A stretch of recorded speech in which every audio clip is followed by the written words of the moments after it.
Hey, what's going on to the best friends and fam on YouTube? So I'm doing my radiator in my ISF. Everything is quite crusty. It's like definitely stock, but like you could tell that this thing was ready to go because it literally, when I was taking the hose off, it just cracked. You could see that crack. So when I was lifting the hose out, this whole snout was ready to break off. So if you get one of these cars or a JDM at all, definitely check your cooling system because I guarantee you it's probably going to need some service. But I'm going to do the belt. So I'm actually doing this video, obviously for you guys, but also it helps me know where everything goes. So doing the belt, wraps around the AC, goes around that pulley up there, and then wraps around the water pump and the alternator down there. I actually bought a new tensioner pulley just cause, and obviously I'm gonna check all the pulleys while I'm here. I might not even replace it, depending. Oh no, that one can be replaced for sure. Yeah, okay. All brand new Toyota parts coming on this thing, so I'm gonna go ahead and put that new one on, that guy up in the corner beside that rag sock. And yeah, I think from what I can tell, it's torqued to 32 foot-pounds. I'm going to double check that number, obviously, and put the new belt on. All right, so this is the old one on the left, and this does seem to be like the most worn out pulley on the whole system, so that's good. That's getting changed. It might have even been making some noise. I've been hearing a little bit of belt rattle, and that's rattling. This one's not, so I'm definitely glad that I went ahead and bought a new one. If you guys need, that's the part number. And I'm gonna go see if I bought a new bolt. I don't think I did, so if you don't see a video on it, I didn't, but I'm gonna go see. All right, so the new belt is on, and that's the number here. 6 teeth and 2050 millimeters. I think it's 81 inches is what it turns out to be. Don't quote me on that, just make sure. So yeah, new belt is on. It was much easier than my Lightning, I'll tell you that. Took really no fuss to put it on, so that's awesome. And the new pulley is up there, torqued up to 32 foot-pounds. I haven't double checked that torque spec yet, so again, do not quote me on that. I'm going to make sure before I button all this up that it is correct, and I'm going to currently start taking this radiator out because it's going to be a job and a half. So let's get to it. All right, this is kind of where the WTF engineers, they know better than me, don't get me wrong. But if you can see that bolt right there, that bolt head is holding the condenser to the radiator, and that bolt head is in a valley of metal. That's the bottom rad support. So you literally cannot get anything in there besides a wrench, if you're lucky, not the box end, the open end. And it looks like someone did something with this. I can't show you because this thing's on it still. I took this off. But that bolt's missing, so that means that people are like, screw that, I'm never doing that again. This one I just might do the same. It's really silly. I don't even know how I'd get it in, to be honest with everybody. Yeah, but slowly coming out. That's the pain point of this whole thing. All right, radiator is out, and it's disgusting in here, as I was warned it would be, just from the videos that I did watch on how-tos with this thing. So obviously we're going to clean that up. I'm going to see if I have some foam tape, which I kind of do right here, just to try and make the seal obviously better on the radiator. It's disgusting. The stock one is gross, but you can see those. There actually was a bolt on this side. It was just hidden more. So I'm not too sure how I'm going to get that one back in there. But, man, what a design. We'll try our best. I'll show you how dirty this radiator was. It was pretty filth, so yeah. Definitely wasn't getting sufficient. Maybe sufficient, but not like totally cooling effect at a track or something. So I'm kind of glad that we're swapping this thing out. I'm gonna have to go find some foam tape though. for this thing.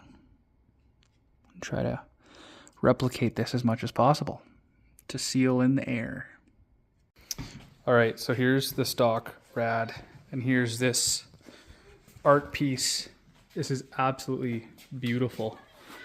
Look at these really nice drain plug, and then we got the burper plug up top here.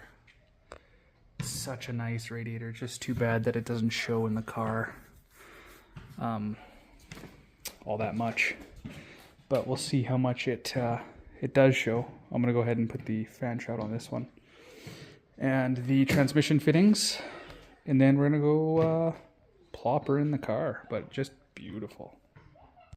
All right, so I went out and bought some foam tape. Funny story, I forgot my wallet, drove all the way there, and I had enough change in my truck, thankfully coffee money, to just buy this thing by 4 cents, buy the foam tape. So I'm trying to seal off the shroud, and then on the other side I'm going to replicate all the danglies on this one. So it looks like up top and on the sides mainly. All right, so I got the foam tape on. It was almost enough to do the whole thing, sides, top, bottom, everything. These two is what I had to use of my own supply. It's a lot thinner, but it's better than nothing. So my kid's calling me. It's bedtime for him, so I'm gonna go help him with that and then throw the sucker in. Yo! All right, guys, she is finally in. And my goodness, I'm ready to fall over. I'm just slowly filling it up with coolant, letting it burp out. By far the worst part of this whole ordeal is getting those bolts down there. You know which ones I'm talking about. Both of the AC condenser that hold it to the radiator. Funny story, I was doing this, talking to my mom, so my mind wasn't like fully engaged.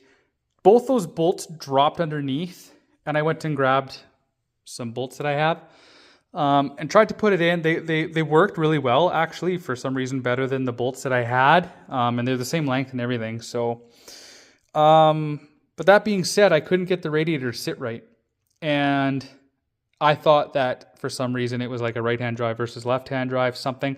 But I'm like, that doesn't make sense because it came from Australia or New Zealand, and that they get right-hand drive vehicles there. So I just lifted the radiator. I'm like, there has to be something blocking it. And sure enough, it was both those bolts on each side was just making it like wonky enough.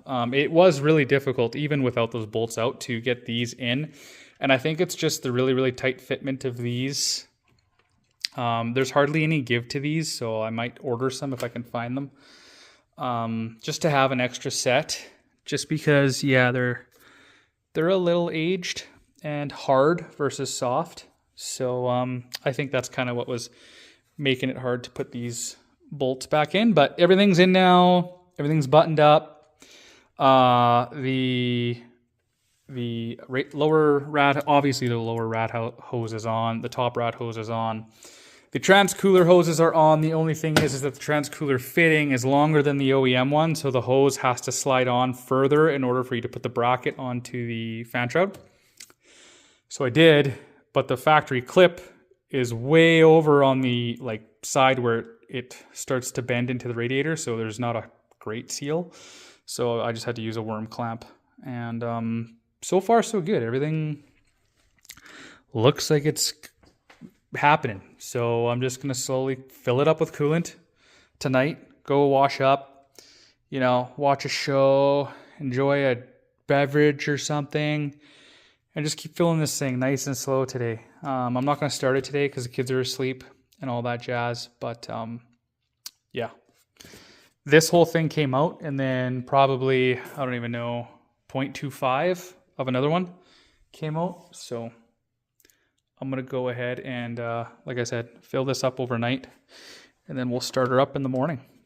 But that's all I have for you guys today. Hopefully you guys enjoyed the video. Again, this wasn't really a how-to because I didn't know. I just worked as I went. And yeah, she's in now, guys. FENIX rad. You do not have to take the front bumper off, even though a lot of people on YouTube do. I don't even think it would make it easier to do the condenser because it doesn't take everything off. So I don't know why some people do it, but waste of time, I think. But hopefully you can see this thing when we're at car shows and everything. But as always, hope you guys enjoyed the video. If you did, check out other videos on the channel. Like and subscribe. All right, everybody. Peace.